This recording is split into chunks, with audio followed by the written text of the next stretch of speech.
What's up guys, welcome back to the channel. Today I'm going to be going over the best perks in Modern Warfare 3 and why they're so good and which classes you should be running them on. So starting with the gloves, the best two gloves in this game are going to be the marksman gloves or the assault gloves. Now, if you're running an AR or a sniper, I would recommend the marksman gloves. This is going to reduce your sway as well as your flinch while you're ADS, which flinch is something that's overlooked by a lot of people, but it actually does make quite a difference in gunfights, especially at range, when a little bit of flinch can actually throw your shot off by a bullet or two and cause you to lose a gunfight. So this is going to allow you to have some really steady aim even in a gunfight and hit more shots. So it's really good for ARs and snipers. Now for the assault gloves, these are also some really good gloves and personally my favorite. And basically all they do is when you jump, they give you better accuracy and time to ADS is improved. So basically you're going to be able to aim in faster and be more accurate when you're jump shotting. So for me as an avid jump shotter that probably jump shots too much, these are a lifesaver because I'm always going to be more accurate and actually ADS a little faster. These are the two best gloves. Some of these other ones, of course, have their purposes. Scavenger gloves is just the scavenger perk. Commander gloves, you can reload while sprinting if that's something you want to do. I find it not that important or not that useful overall, but if that's something you're into, you can go ahead and equip those. Ordnance gloves, throw equipment further and reset the timer on grenades. And then quick grip gloves, just increase your weapon swap speed, which could be useful on some classes if you just want to be able to switch between a sniper and second primary quickly or something like that. And maybe in Warzone these perks will be more popular, but for multiplayer I think the marksman and assault gloves are definitely the most useful. Make sure you run assault gloves on all of your submachine gun classes or even an AR class if you just want to be able to jump shot a lot and have more accuracy and a faster ADS. Moving on to the boots, the best boots or sneakers, whatever you want to call them, in this game, in my opinion, is the covert sneakers. These are essentially dead silence if you didn't know. They eliminate 99.9% of all your footstep and movement sounds, which to me is just a lifesaver. I've really missed having a proper dead silence perk in Call of Duty for a while now, and I just like to run these on all my classes. If you're playing like domination game modes like that that aren't search and destroy, it's not as important, but I like to always just kind of be under the radar and off the radar, you know, people not hearing me and things like that. So I always recommend these. Now there are some interesting boots in this game, including the stalker boots, which increase your strafe and ADS movement speed, which I think could be useful, but probably not as useful as some of these other boots that I'm going to show you, including the covert sneakers. So I wouldn't mess with these ones too much. Tactical pads, now these could be a fun one. They increase your slide distance and let you aim and shoot while sliding. So it's kind of an Apex style gameplay.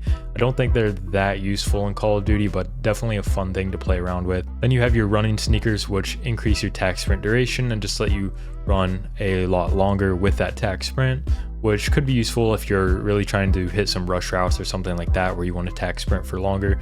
But again, I don't really find these that useful.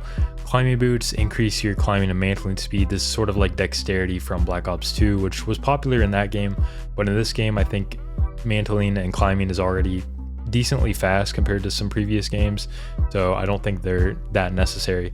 Then you have lightweight boots, which are probably the best boots if you do want to just be faster with your movement, and they also apparently reduce noise while swimming, so that's interesting. So really the best boots in my opinion are the covert sneakers by far. If you just want more movement speed, you could use the lightweight boots or maybe even the running sneakers. The other ones are not that useful unless again you just really want to make sure you're climbing faster, running farther, or have some fun sliding around the map or strafe faster for some reason. Moving on to gear, there's some fun ones in here that I actually really like. First one is Ghost.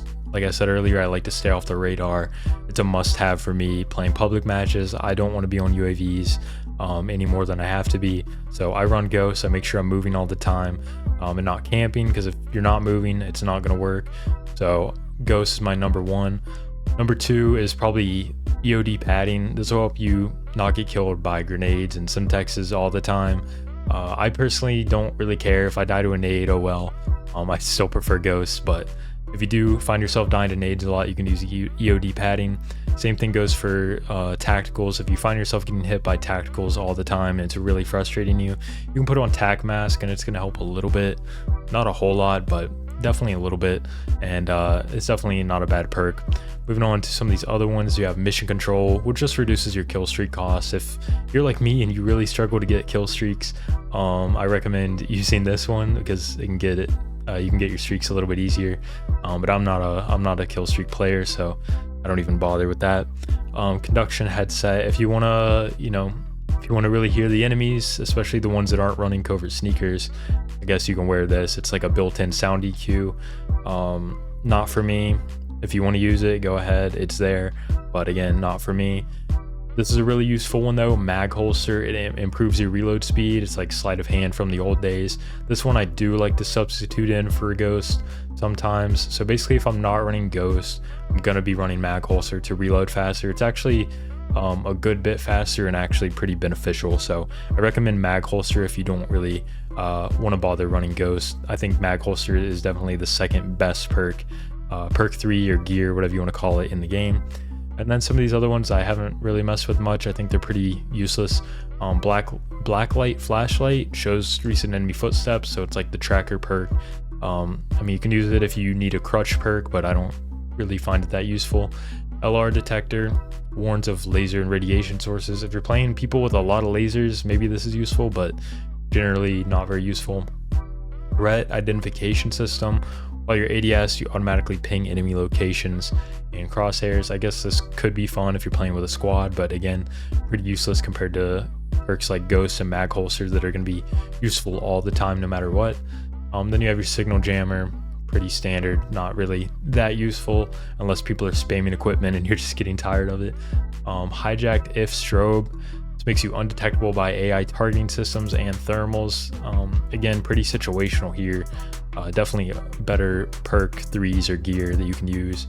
And then data jacker. Enemies you kill drop a smartphone. Collect a smartphone generates a radar ping from that location. Kind of a strange new perk. I mean, play around with it if you want, but for me, I'm always going to be running mag holster, ghost, or maybe tac mask or EOD padding. There you have it. That's a breakdown of all the perks in Modern Warfare 3, including some of the best ones and how to use them. So if you enjoyed this video, leave a like, comment, and subscribe, and I'll see you guys next time.